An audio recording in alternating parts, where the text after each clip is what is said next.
Hello mga kabids! So ngayong araw, samahan niyo ako magpupurga tayo ng mga alaga nating baboy. Ito mga biik na to ay nakuha natin na mahigit isang buwan na. Pero 1 month ngayon, simula nung napurga ko sila ng first time. So ito pa lang yung pangalawang beses na pupurgahin sila. So dapat buwan-buwan tayo nagpupurga sa ating mga alaga para maiwasan ang mga parasites at matanggal talaga sila. Kasi ito yung dahilan nagkakasakit ang ating mga alagang baboy o mga biik. Ginamit ko dito na pampurga is ivermectin.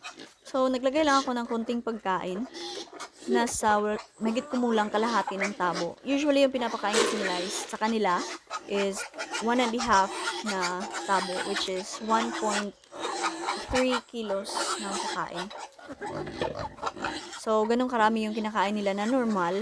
Pero this time, dahil magpupurga tayo, konti lang nilagay natin kasi kailangan nating masigurado na mauubos talaga nila yung pagkain na ibibigay natin sa kanila. Kasi nga, nag-contain ito ng purga na ibinigay natin sa kanila. So, yung purga, sayang naman kung hindi nila makukonsume yung required amount na kailangan nila.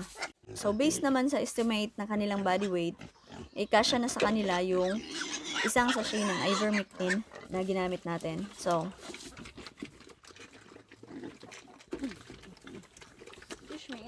excuse me. So, lilinisin ko lang yung kainan nila para walang dumi na mahalo dun sa pagkain na may purga. Kasi kailangan nila itong ubusin at kailangan natin make sure na mauubos nila at makukonsume nila yung required amount of purga na kailangan nila. So, ito yung pangalawang beses na pupurgahin ko sila. Nasa 30 kilos yung weight nila sa ngayon. Itong except dito sa maliit. Sa ibang inahin ko kasi ito nakuha. Hindi sila magkakapatid. Yung dalawa lang. Tapos, yung isa sa ibang farm ko siya nakuha. Medyo maliit siya. Halos magkasing edad lang sila. Pero mas maliit siya. At parang iba yung lahi niya. Medyo mix, native something. Kaya maliit siya at medyo talo siya sa kainan, agawan. Pero nakakakain naman siya. Nabubusog naman yan pag kumakain. So, paniguradong okay lang yan. Pero minsan, siniseparate ko yan pag sobrang aggressive talaga yung mga kasama niya.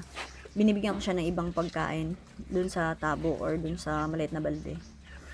Kasi kawawa naman kung magkukulang siya sa nutrition. So, ang mga tandaan dapat pag nagpupurga ay dapat nagpupurga tayo ng isang beses, isang buwan.